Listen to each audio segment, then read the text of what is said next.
Yeah, man. This is the Dagan Soro. Aratuga in the house. Kapuku Digit in the house. Wow.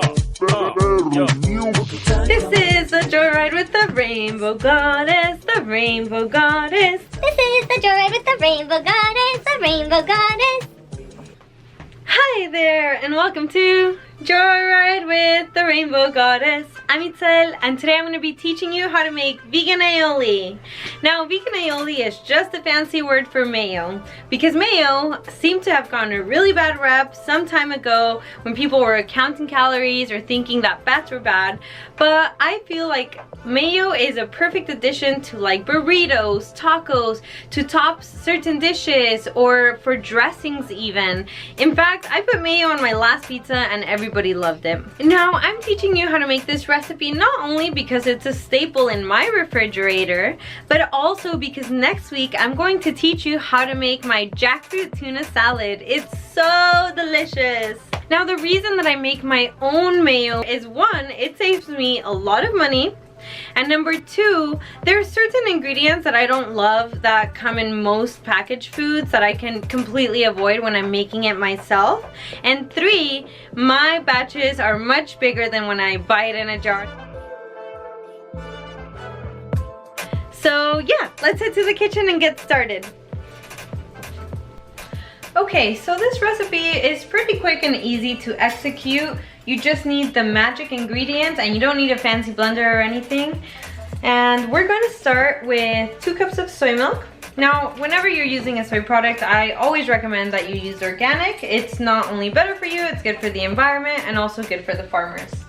And then we're going to do 2 tablespoons of lemon juice, 2 tablespoons of apple cider vinegar, 2 tablespoons of Dijon mustard. Oh. And I'm gonna do a tablespoon of minced garlic and also a teaspoon of garlic powder. I guess you could consider this like a garlic aioli, although the garlic flavor is not dominant. So if you really do want to make it a garlic aioli, I would recommend actually probably tripling the amount of garlic and maybe toasting it on a pan with a little bit of oil first. And 2 teaspoons of salt. Honestly, after you make this recipe a few times, it's like so easy to memorize. And then here's the magic ingredient. Now this one you cannot skip out. The other ones, you know, maybe you could try different types of acids or a different type of milk, or different oils, which we're gonna get to, but this one you absolutely must have, and it's what's going to help your mayo get nice and thick like mayo, and it's gonna keep the oil from separating from the liquid, and that's xanthan gum. Now, xanthan gum, you could buy online or like at most health food stores. For sure, Whole Foods has it. And we're gonna do 1 teaspoon of xanthan gum. And we're gonna blend this on high for 1 minute. Okay, now, while keeping your blender on high, usually blenders on their tops have like a little area so you could pour stuff in. And you're gonna take 2 cups of a neutral flavored oil, and you're going to very slowly pour that in until you get the viscosity that you're looking for.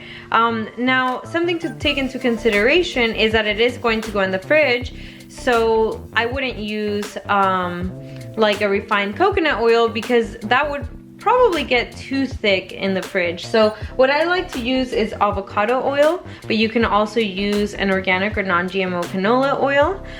If you decide to use olive oil, know that olive oil does have quite a distinct taste, so you will taste the oil in that.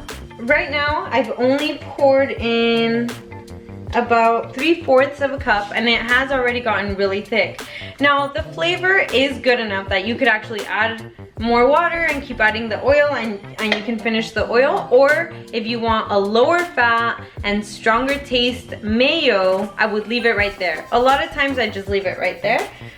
So this is a good time to try your mayo, see where the flavors are at, and decide for yourself if you want to add a bit more water and a bit more oil so that you have more volume. Now I am going to add like 1/3 of a cup of water because I like mine to be runny. I like to put it into a squeeze bottle so it's like super easy to put on things. And then it also makes like kind of decorating with it or topping things off with it so that it looks nice, easier. And for me, this is the perfect consistency. And there's my squeeze bottle.